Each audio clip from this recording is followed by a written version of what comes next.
ترجمہ کیا ہے؟ ایمان والو اللہ سے ڈرو، اللہ سے ڈرو جیسے اس سے ڈرنے کا حق ہے۔ کیسے ڈرنا ہے؟ ایسا نہیں ڈر گئے، یہ ڈرنا سانپ سے ڈرنا ہے کہ سانپ سامنے آیا لوگ پیچھے ہٹ گئے، شیر سامنے آیا لوگ خوف کھا گئے۔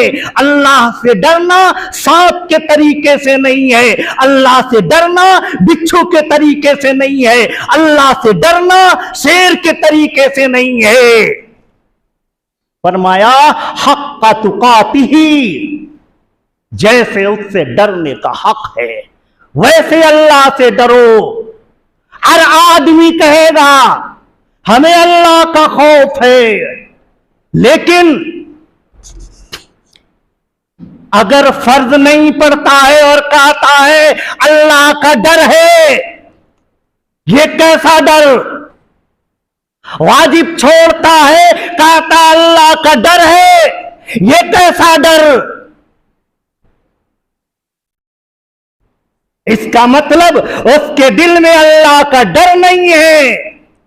اللہ نے جس کو فرض کیا وہ فرض کو ادا نہیں کرتا ہے، اللہ نے جن چیزوں کو واجب کیا ان واجبات کو ادا نہیں کرتا ہے، اور کہتا ہے کہ ہمیں اللہ کا خوف ہے، اللہ کا ڈر ہے۔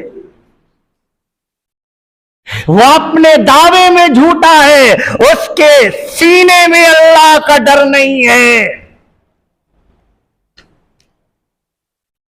جو اپنے باپ کی عزت نہ کرے اس کے سینے میں اللہ کا ڈر نہیں، جو اپنی ماں کی عزت نہ کرے اس کے سینے میں اللہ کا ڈر نہیں، جو اپنے بھائی سے رشتہ کاٹے اس کے سینے میں اللہ کا ڈر نہیں۔ فرمایا لا تقطعوا ارحامکم، رشتوں کو مت کاٹو، حرام ہے۔ اللہ کہتا ہے رشتوں کو مت کاٹو، یہ دیکھنا پسند نہیں کرتا ہے کیسا اللہ کا ڈر ہے۔ اللہ کہتا ہے وَبِالْوَالِدَيْنِ إِحْسَانًا، ماں باپ کے ساتھ حسن سلوک کرو۔ یہ بیوی کے کہنے پہ ماں باپ کو اذیت دیتا ہے، کیسا اللہ کا خوف ہے؟ کون سا اللہ کا خوف ہے؟ اسے اللہ کا خوف نہیں کہتے ہیں۔ فرض اور واجب چھوڑے اس کے سینے میں اللہ کا ڈر نہیں ہے۔ اللہ کے رسول سے محبت کا دعویٰ کرے اور سنت چھوڑے گویا وہ دعوے میں جھوٹا ہے۔ اللہ کے رسول کے طریقے سے دور جائے اور کہے ہمیں اللہ کے رسول سے محبت ہے۔ کیسی محبت؟ کون سی محبت؟ اللہ کا ڈر نہیں، اللہ کا خوف نہیں۔ خوف ہمیں ہے پرشاسن سے، خوف ہمیں ہے حکومتوں سے۔ حکومت بدل جاتی یہ ہو جاتا، حکومت یہ ہو گئی اب یہ ہو گیا، اب ایسا ہو جائے گا۔ حکومت کے بدلنے سے، حکومت کے خوف سے لوگ اپنی زندگیاں تبدیل کر دیا کرتے ہیں۔ کس چیز کا خوف ہے؟ کیا وہ رزق بند کر دے گا، وہ روٹی بند کر دے گا، وہ پانی بند کر دے گا؟ نہیں، یہ ساری چیزیں تو اللہ کے ذمے ہے۔ اللہ رب العالمین ہے، وہ ہمیں پالتا ہے اور پالنے کا انداز بھی نرالا ہے۔